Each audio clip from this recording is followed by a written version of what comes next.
Nah, hari ini saya akan membawakan firman Tuhan dengan judul Menang dalam Pencobaan.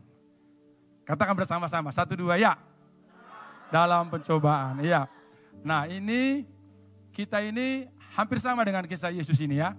Jadi kita kan kemarin baru merayakan kematian, ya kan? Baru kebangkitan, baru kenaikan dan pencurahan Roh Kudus. Yesus juga begitu. Dia datang sebelum dia memulai pelayanan, dia dibaptis dulu. Ya kan, dia datang kepada Yohanes. Yohanes kaget. Loh, enggak lah, harusnya kan kamu yang membaptis aku. Bukan aku yang membaptis kamu. Tapi Tuhan bilang apa? Tidak, kita harus menggenapi firman Tuhan. Dibaptislah Yesus. Nah, ketika Yesus dibaptis, Roh Kudus turun dalam bentuk burung merpati dan berkata, inilah anakku yang kukasihi, kepadanya lah aku berkenan. Setelah itu, Yesus dibawa kemana? Ke padang gurun.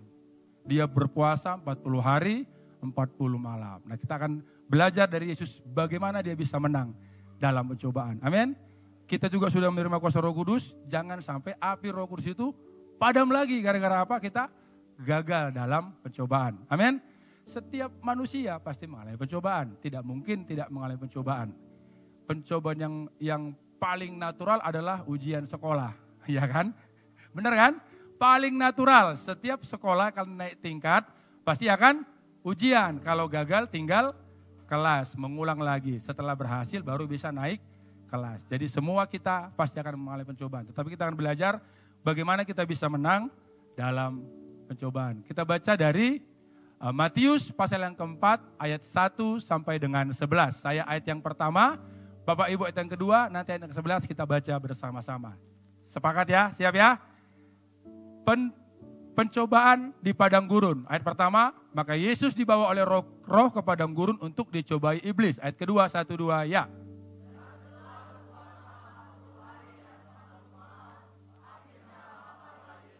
Lalu datanglah si pencoba itu dan berkata kepadanya, jika engkau anak Allah, perintahkanlah supaya batu-batu ini menjadi roti.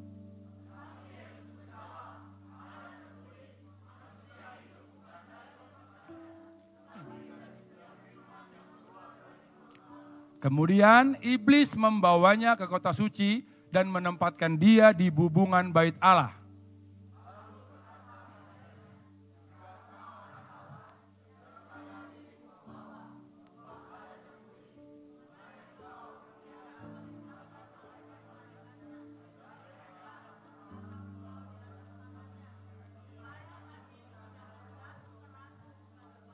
Iya, mulai lemas ya. Ayat 7. Yesus berkata kepadanya, ada pula tertulis, janganlah engkau mencobai Tuhan Allahmu. Ayat ke-8.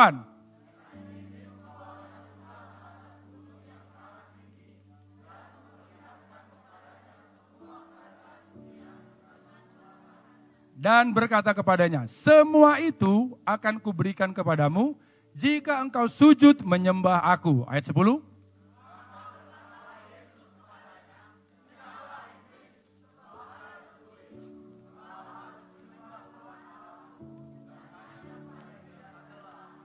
Bersama-sama, lalu iblis meninggalkan dia dan lihatlah malaikat datang melayani Yesus. Amin.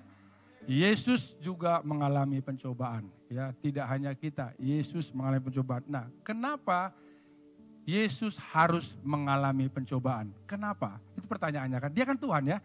Kok harus cobai juga gitu? Apakah Bapak kurang yakin sama Yesus sehingga dicobai? Ternyata Yesus harus mengalami pencobaan karena dia harus memberi teladan kepada manusia. Kita sudah dengar berkali-kali bagaimana bungsu bilang, Yesus harus jadi manusia karena apa? Manusia yang bisa dimengerti oleh manusia.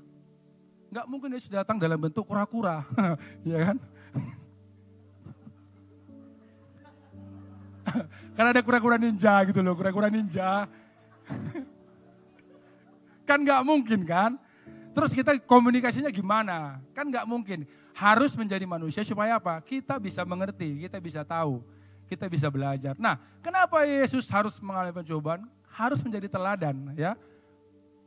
Selama ada di dunia, Yesus itu benar-benar manusia 100%. Betul ya? Yesus kelaparan, benar. Dia berjalan kaki kemana-mana ya kan? Alkitab sudah banyak mencatat dia berjalan kaki kemana-mana. Nggak pernah kita temukan tiba-tiba Yesus melayang di udara. Iya kan? Nggak pernah kita baca gitu kan? Tiba-tiba Yesus mau ke Kapernaum gitu kan, dia terbang melayang. Nggak pernah. Yesus berjalan kaki, paling banter naik keledai atau kuda, kan begitu ya. Jadi dia masih normal. Dia juga pernah mengalami yang namanya kelaparan. Dia juga pernah menangis, pernah marah, dan juga pernah ketakutan. Amin. Yesus benar-benar manusia 100%. Tetapi dia mau tunjukkan bahwa sebagai manusia pun, Yesus sama sekali tidak pernah melakukan dosa. Amin. Tidak pernah ditemukan Yesus melakukan perbuatan dosa. Jadi Yesus harus dicobai supaya apa? Kita punya bukti, oh ada Yesus kok. Ada Tuhan kok. Dia bisa menghadapi ini. Jadi kita belajar, oh kalau Tuhan Yesus waktu dia jadi manusia pun bisa, kita harusnya bisa. Amin. Jadi yang pertama, kenapa Yesus harus mengalami pencobaan? Supaya dia jadi teladan. Yang kedua, Yesus harus cobai supaya kita bisa melihat ada kuasa Allah yang didemonstrasikan melalui keberhasilannya menghadapi cobaan. Amin. Kalau Yesus tidak dicobai dan dia tidak menunjukkan kuasa Tuhan, kita nggak bisa belajar. Ternyata kuasa Tuhan itu hebat, sanggup bisa mengalahkan. Nah, Yesus menunjukkan bahwa manusia bersama dengan firman Tuhan dan kuasa Roh Kudus yang bekerja di dalam dirinya akan mampu melawan iblis. Amin. 3 kali dia dicobai, 3-tiganya dia melawan dengan firman Tuhan dan kuasa Roh Kudus yang ada dalam dirinya. Sehingga apa katanya ayat terakhir, lalu pergilah iblis dan meninggalkan dia. Amin. Jadi kita harus belajar dari Yesus. Dia bisa menunjukkan bagaimana kuasa Allah itu nyata dan bekerja di dalam dirinya. Kita sudah menerima Roh Kudus. Berkali-kali kita dengar firman Tuhan dari tempat ini, Roh Kudus sudah dicurahkan, Roh Kudus sudah hadir. Harusnya kita bisa mengaktifkan kuasa itu supaya apa? Iblis tidak lagi berkuasa dalam kehidupan kita. Amin. Setuju semua ya? Jadi kita harus belajar dari Yesus, dia benar-benar menunjukkan kuasa Tuhan sehingga dia bisa menang dalam pencobaan. Yang berikutnya, kenapa Yesus harus mengalami pencobaan? Menunjukkan kesetiaan. Walau dalam pencobaan berat sekalipun, Yesus tidak pernah berpaling dari Bapaknya. Tidak pernah menolak Bapaknya. Tidak pernah mengingkari janjinya kepada Bapaknya. Amin. Dia menunjukkan kesetiaan. Yesus dicobai pada saat genting. Paling genting dalam hidupnya itu apa? Mengalami kelaparan. Pernah merasakan kelaparan? Bawaannya mau marah aja ya. Ada sedikit yang mengganggu, kau pun kumakan kau gitu. Jadi suatu ketika ada seorang Batak, nah orang Batak ini duduk di rumah makan, ya kan, di rumah makan, dia lagi makan lahap-lahap, ya orang Batak kalau makan kan lahap ya, keringat mengalir di mana-mana gitu kan, pedas-pedas sambal, tiba-tiba mohon maaf, datang orang Betawi, dasar lo Batak lo, apa-apa lo makan, babi lo makan, anjing lo makan, bebek lo makan, semua lo makan, datang orang Batak ini. Betawi, diam kau. Kalau pemerintah mengizinkan, kau juga ku makan. Gitu.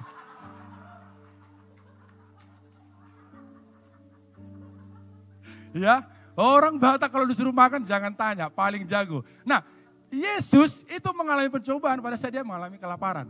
Ya kan? Kelaparan itu dapat menimbulkan apa? Dehidrasi dan dapat mengganggu fungsi organ tubuh. 40 hari, 40 makan tanpa makan. 1 hari aja kita nggak makan rasanya bagaimana, apalagi 40 hari, 40 malam. Terus secara emosi, kelaparan dapat menyebabkan perubahan suasana hati seperti mudah marah, cemas, dan depresi. Untung Yesus nggak bilang sama iblis, iblis jangan dekat-dekat, kau juga kumakan nanti. Untung dia nggak ngomong gitu ya kan. Iblis jangan dekat-dekat, kau pun kumakan nanti kalau kau macam-macam. Jadi dalam masa-masa yang paling genting sekalipun, dalam masa-masa yang paling depresi, paling gak enak, Yesus menunjukkan bagaimana dia tetap setia kepada Bapaknya. Amin. Dia tidak pernah berpaling. Amin. Dia tidak pernah bilang, kok jadi aku yang menderita ya? Salahku apa? Kenapa aku yang jadi mengalami yang seperti ini? Gak cocok ini. Oke, ceng. Nah, gak begitu, dia tetap bertahan. Dia selalu bilang, aku ini utusan dari Bapa. Aku ini melakukan apa yang menjadi kehendak Bapa. Amin. Yang terakhir, menyatakan kesiapan untuk diutus. Yesus perlu diuji karena dia akan menjadi penyelamat manusia. Kalau di sini dia gagal, bagaimana dia menghadapi pencobaan-pencobaan yang jauh lebih berat daripada yang dialami sekarang. Amin. Enggak mungkin. Karena ini belum seberapa dibandingkan apa yang akan dia alami. Jadi kenapa dia harus diuji? Menyatakan bahwa yang pertama tadi dia menjadi teladan bagi manusia. Yang kedua dia harus menunjukkan kuasa Tuhan. Yang ketiga dia kesetiaan. Setelah itu dia siap untuk melakukan tugas dan tanggung jawabnya sebagai juru selamat manusia. Amin. Nah, belum selesai. Mohon sabar ya. Belum selesai. Oke, nah sekarang kita lihat. Pencobaan apa yang Yesus menangkan. Kita harus belajar dari Yesus ya. Pencobaan apa yang dia menangkan. Yang pertama itu bicara tentang keberlangsungan hidup. Matius pasal yang keempat, ayat yang ketiga sampai keempat kita baca 1, 2, ya.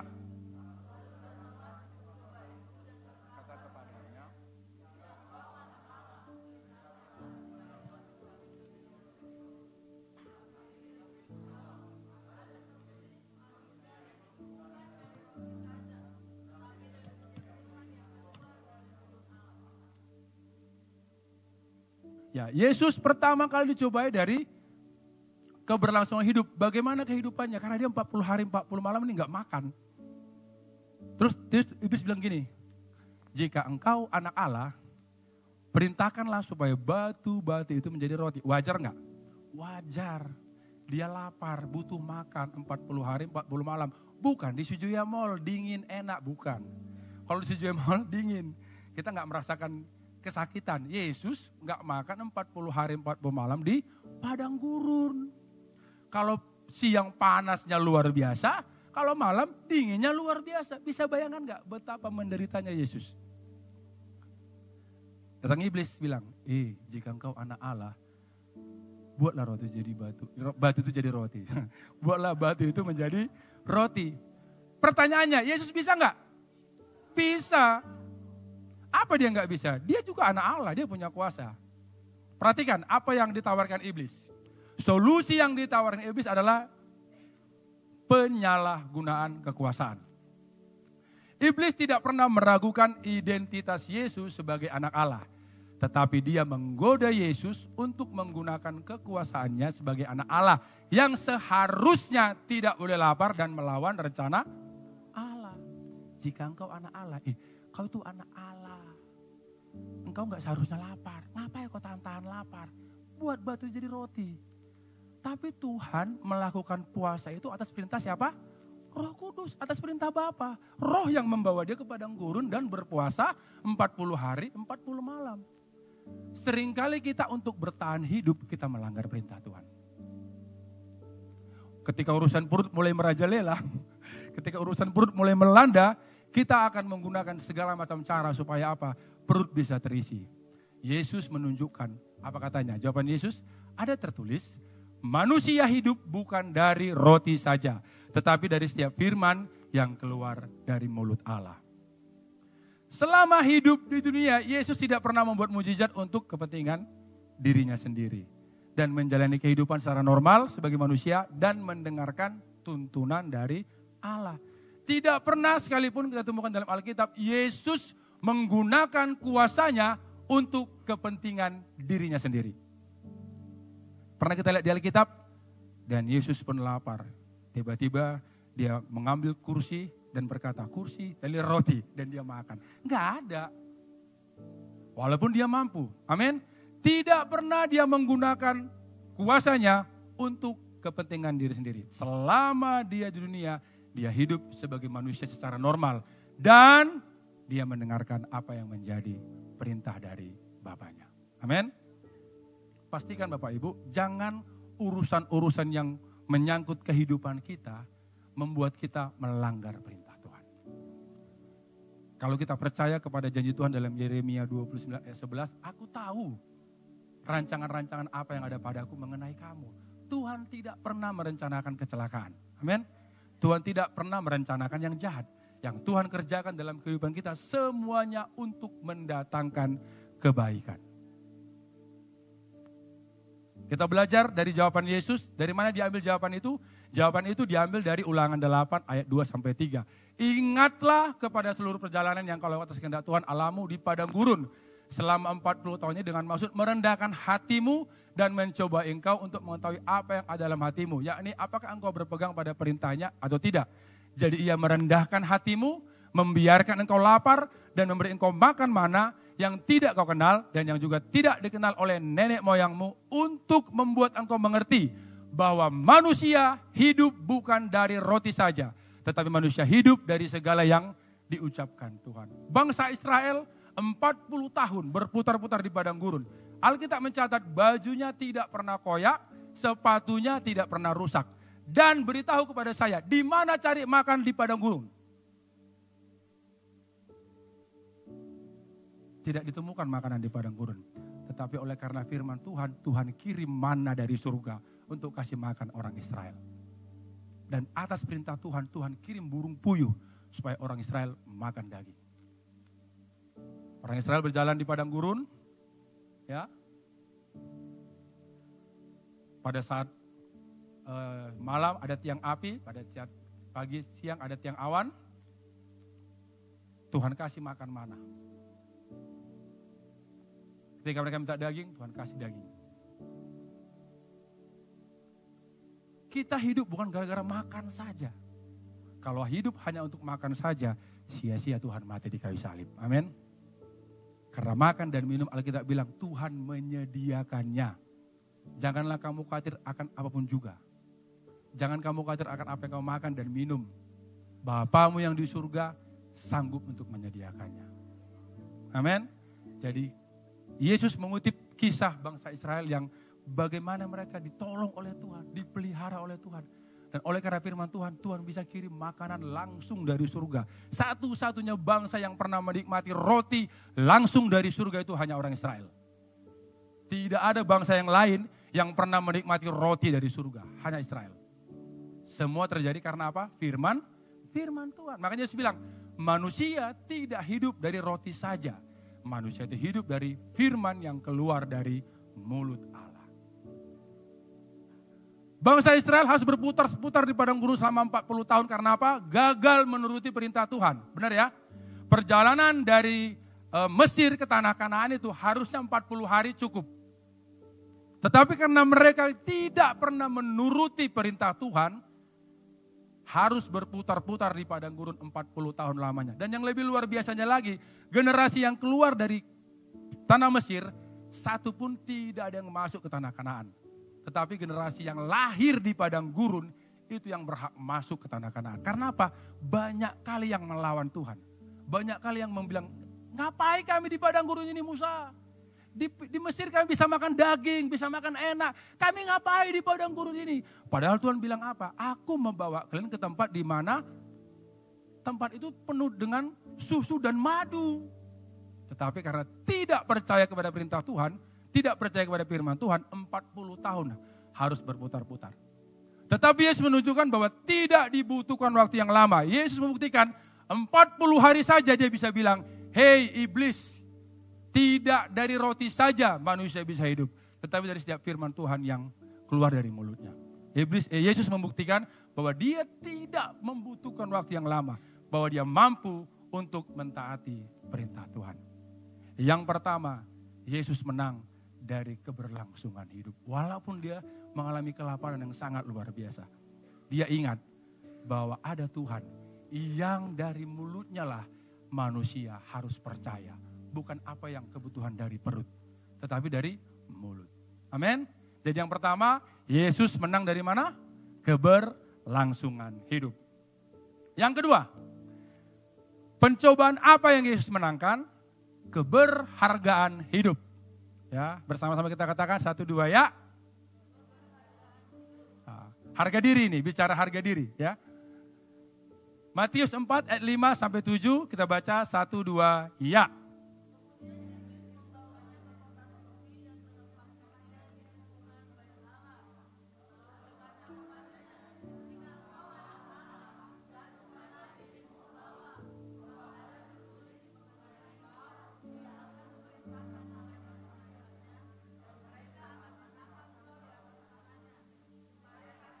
Jangan terantuk kepada batu.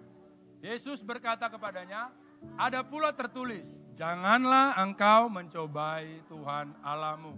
Yang kedua itu bicara keberhargaan hidup. Nah, Yesus ditantang sama iblis. Sekali lagi, iblis tidak pernah meragukan identitas Yesus sebagai anak Allah. Tapi iblis menggoda, membujuk Yesus untuk melawan Tuhan. Ya. Nah, di sini iblis bilang, kalau kau anak Allah, ayo jatuhkanlah dirimu dari bebungan bait Allah. Nanti akan ditolong, malaikat akan datang. Nanti kau akan diangkat, gak mungkin kau dijatuhkan. Secara logika itu benar. Secara logika itu benar. Yesus pasti akan ditolong ketika dia jatuh. Malaikat pasti akan datang. Benar. Tetapi pertanyaannya, apakah itu membuat Yesus menjadi lebih berharga daripada sebelumnya? Tidak. Karena apa? Yesus tahu kasih Bapanya cukup dalam hidupnya. Amin.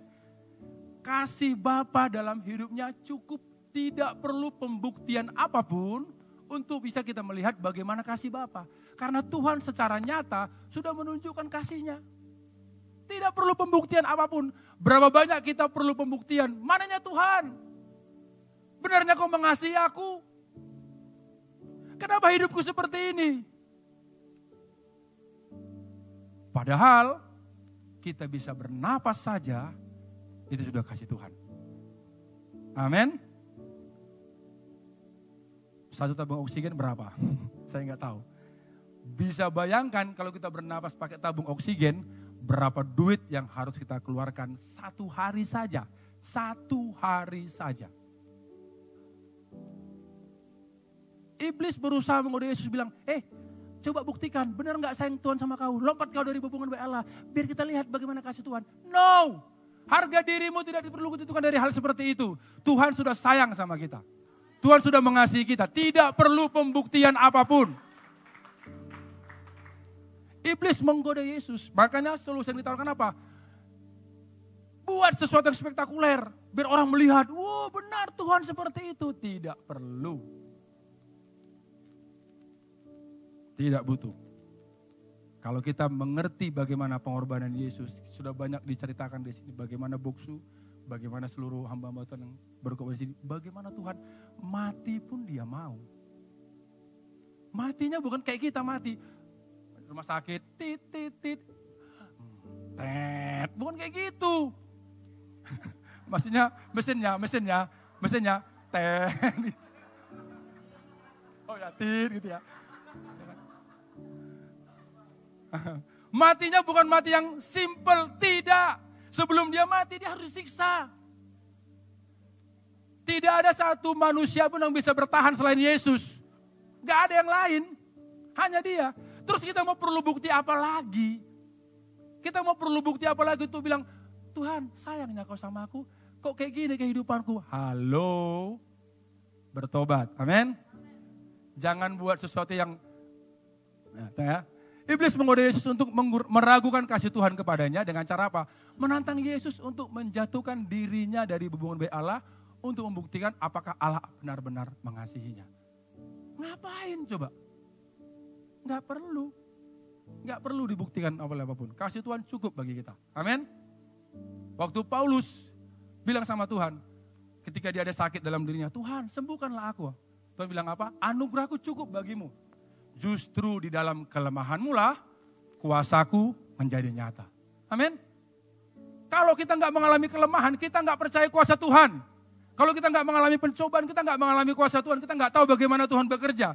Kalau kita nggak bilang sama Tuhan, Tuhan tolong aku, kita nggak akan melihat Tuhan bekerja dalam kehidupan kita. Nggak bisa. Justru kita harus mengalami yang namanya pencobaan, kelemahan. Kita bisa melihat, oh ada Tuhan yang luar biasa. Dia diluputkannya aku, dibebaskannya aku, dilepaskannya aku. Seperti itu. Jadi jangan langsung ketika kita mengalami yang tidak enak, Tuhan, why? Kenapa aku mengalami yang seperti ini? Dari surga Tuhan bilang, bukan urusanmu. Itu urusan saya, kau tinggal jalani aja. Benar gak? Kan suka-sukanya Tuhan, benar loh? Iya kan? Jadi tidak dibutuhkan hal-hal yang spektakuler untuk menarik kasih Allah kepada kita. Karena kasih Allah itu sudah sangat nyata bagi kita. Bangun pagi, buka mata, buka jendela, yang kita lihat apa? Ciptaan Tuhan yang luar biasa. Amin. Ada angin yang berhembus, ada matahari, ada awan. Itu bukti kasih Tuhan. Itu bukti nyata bahwa Tuhan itu mengasihi kita. Masih diizinkan kita melihat begitu besarnya, begitu luar biasanya ciptaan Tuhan. Tidak perlu pembuktian apapun. Harga diri tidak ditentukan oleh hal-hal seperti itu. Harga diri kita sudah tetap. Yesus mengasihi kita dan dia tinggal di dalam kita. Ada bersama-sama dengan kita. Amin. Haleluya. Tepuk tangan jangan gantung-gantung ya. Semangat. Nah, apa jawaban Yesus? Ada pula tertulis, janganlah engkau mencobai Tuhan Allahmu. Nah, jawaban ini diambil dari Ulangan 6 ayat 16. Janganlah kamu mencobai Tuhan Allahmu seperti kamu mencobai dia di masa. Nah, pada saat itu orang Israel lagi butuh minum di padang gurun ya kan. Semua orang Israel mulai marah kepada Musa. Musa, bagaimana ini? Minum pun tak ada. Musa ketakutan bilang, Tuhan apa yang harus kulakukan? Kau pergi ke gunung batu yang ada di Horeb, kau pukulkan tongkatmu, nanti akan keluar air. Keluarlah air, mereka bisa minum. Dinamailah tempat itu Masa dan Meriba. Keluaran 17 ayat 7. Ya. Dinamailah tempat itu Masa dan Meriba oleh karena orang Israel telah bertengkar dan oleh karena mereka telah mencobai Tuhan dengan apa? Dengan mengatakan, adakah Tuhan di tengah-tengah kita atau tidak? Orang Israel meragukan kehadiran Tuhan. Orang Israel meragukan kasih Tuhan. Dan Yesus bilang, jangan kau cobai Tuhan. Dia itu mengasihimu. Dia sayang samamu. Orang Israel berani bilang seperti ini. Adakah Tuhan di tengah-tengah kita atau tidak? Tuhan bilang, jangan engkau mencobai aku. Seperti kejadian waktu di Masa.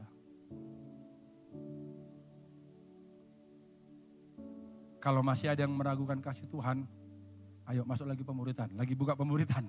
Ya, lagi buka pemuritan. Masih pelajaran kedua. Ya, kalau ada yang masih meragukan kasih Tuhan dalam hidupnya, berarti Anda kurang dimuridkan. Ayo silakan masuk lagi pemuritan, belajar lagi kita mendengar. Nanti jam 7 ya, jam 7. Kita akan belajar lagi. Kalau masih meragukan kasih Tuhan, kita akan belajar lagi. Tidak perlu dibuktikan kasih Tuhan. Sudah sungguh nyata kasih Tuhan. Kita ada sekarang bisa bernyanyi, bisa berdiri menuju Tuhan. Itu karena kasih Tuhan. Bukan karena kekuatan kita. Amin. Jadi Yesus menang dari harga diri, keberhargaan dirinya, hidupnya. Dia bilang, enggak.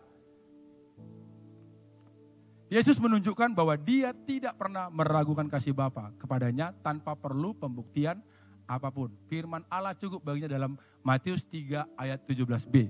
Inilah anak yang kukasihi, kepadanya lah aku berkenan. Dia cukup percaya kepada firman Tuhan itu saja.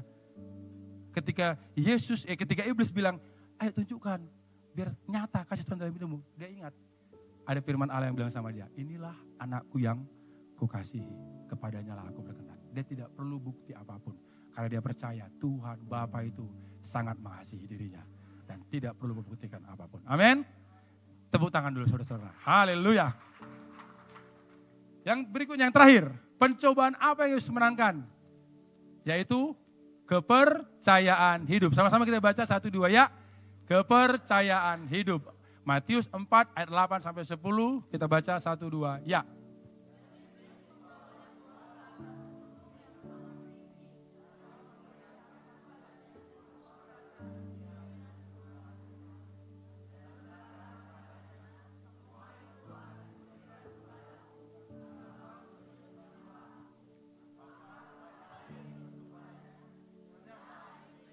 Sebab ada tertulis, engkau harus menyembah Tuhan Allahmu dan hanya kepada Dia sajalah engkau berbakti.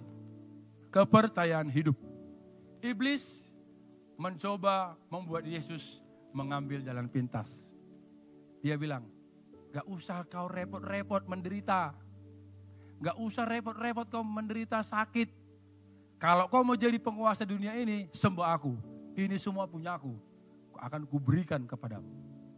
Solusi yang ditawarkan Iblis apa? Solusi yang ditawarkan Iblis adalah jalan pintas dianggap pantas.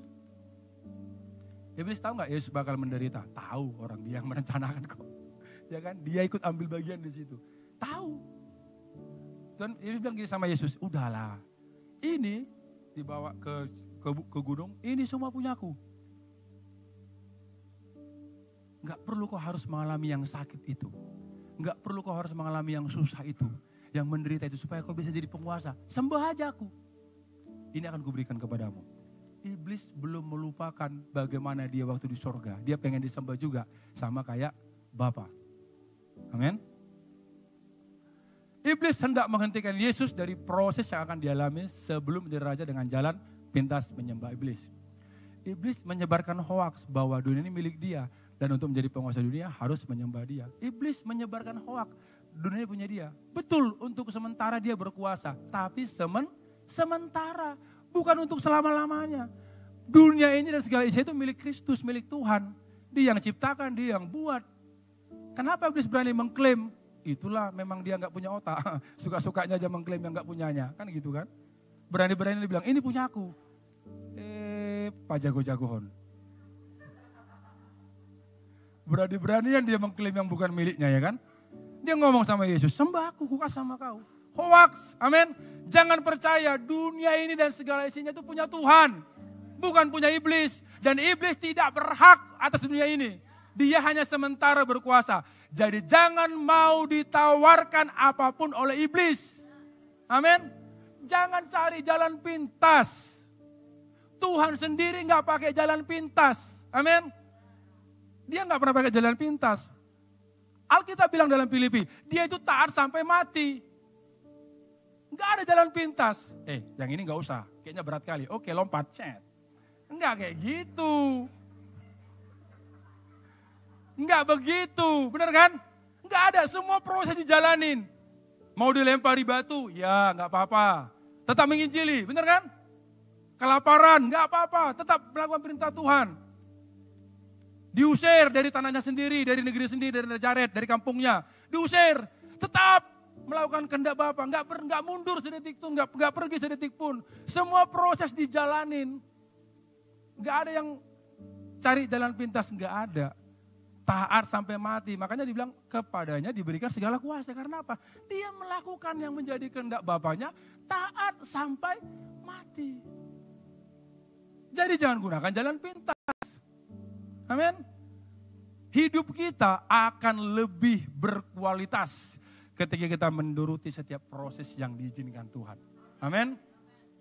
Semua tokoh-tokoh Alkitab ketika mereka selesai dengan prosesnya, hidupnya makin berkualitas.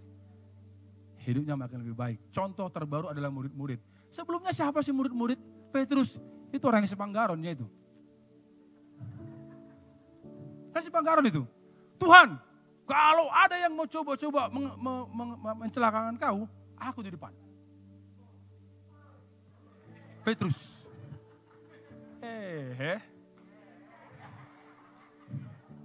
Sombong kali ya kan. Begitu datang tentara, larinya dia. Lari kabur dia. Gak nampak lagi batang hidungnya.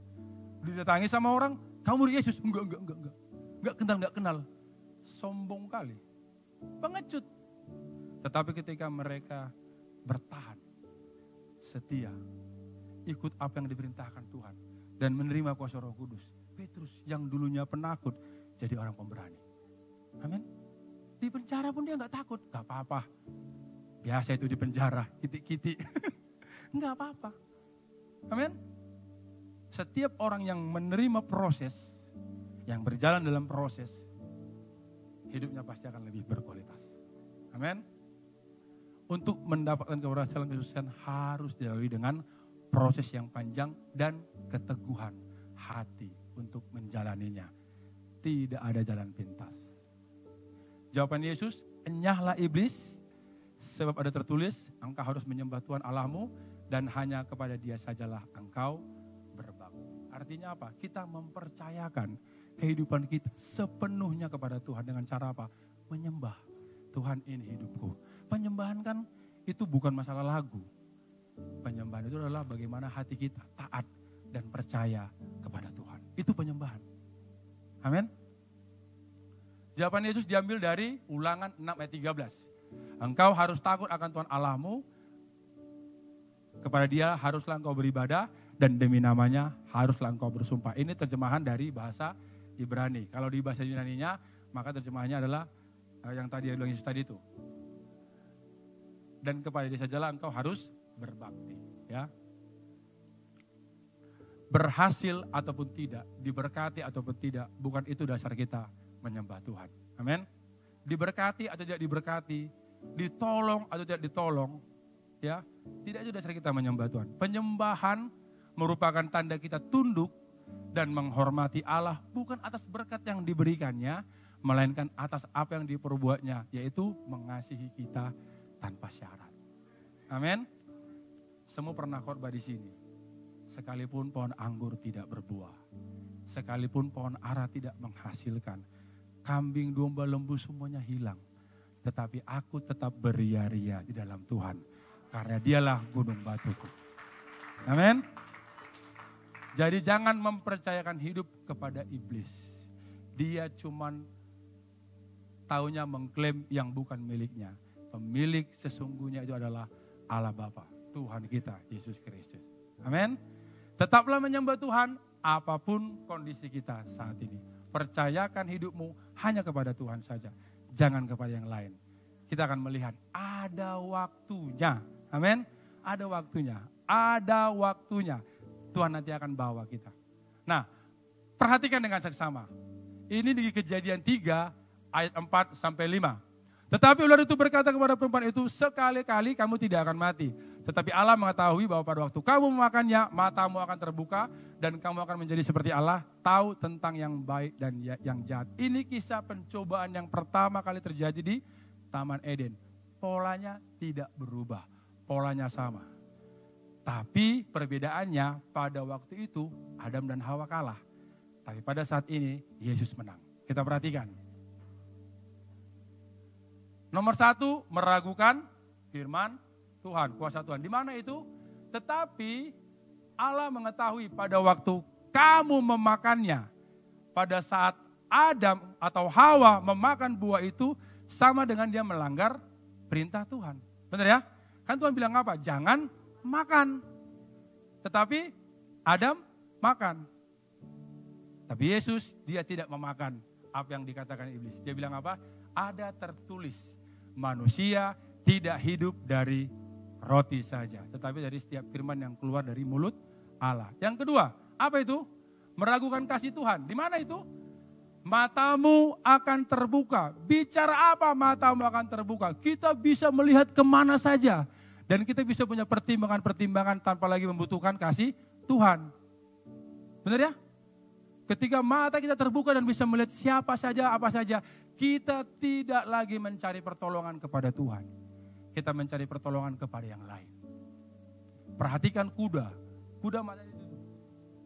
Supaya apa? Pandangannya hanya fokus kepada yang di depan saja. Waktu Adam memakan buah itu, dia meragukan kasih Tuhan. Dia mencari pertolongan daripada yang lain. Amin. Yang berikutnya. Dan kamu akan menjadi seperti Allah, tahu tentang yang baik dan yang jahat. Meragukan kehadiran Tuhan. Tidak percaya bahwa Tuhan sanggup untuk memberkati kita. Polanya sama, sistem kerjanya sama. Tetapi hari ini kita melihat bagaimana Yesus menang. Amin. Yesus tidak lagi tunduk kepada iblis.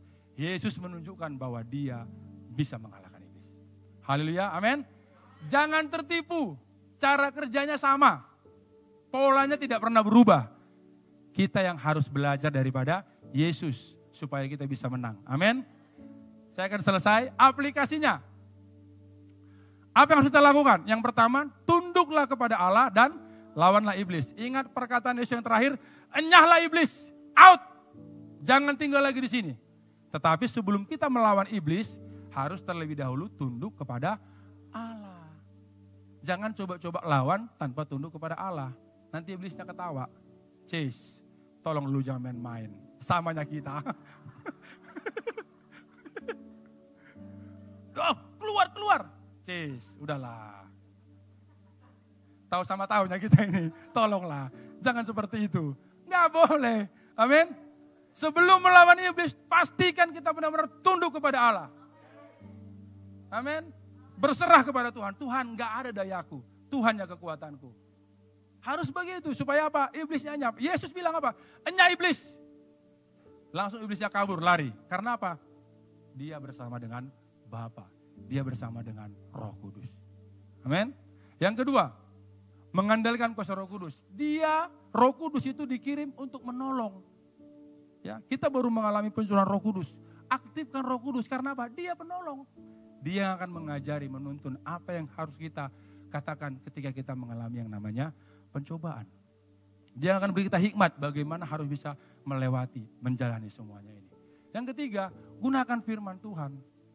Yesus selalu menggunakan firman Tuhan. Dia tidak pernah menggunakan kata-kata motivasi. Ya, tidak ada. Berbuat baiklah engkau, maka engkau akan. Enggak ada. Dia gunakan firman. Ada tertulis. Ada tertulis.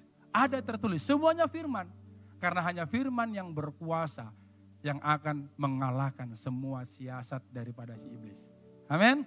Firman Tuhan itu yang berkuasa. Yang terakhir, tujuannya selalu melakukan kehendak Allah. Apapun yang kita kerjakan, semuanya untuk memuliakan Tuhan. Kolose 3 ayat 23 bilang begini, apapun juga yang kamu lakukan, kamu kerjakan, perbuatlah itu seperti untuk Tuhan dan bukan untuk manusia. Apapun, lakukan semuanya untuk apa? Untuk Tuhan. Saya percaya, gak ada pencobaan yang bisa menang atas kita. Amin. Semua pencobaan akan bisa kita taklukkan. Karena apa? Kita berjalan selalu untuk melakukan apa yang menjadi kehendak Bapa. Amin. Haleluya.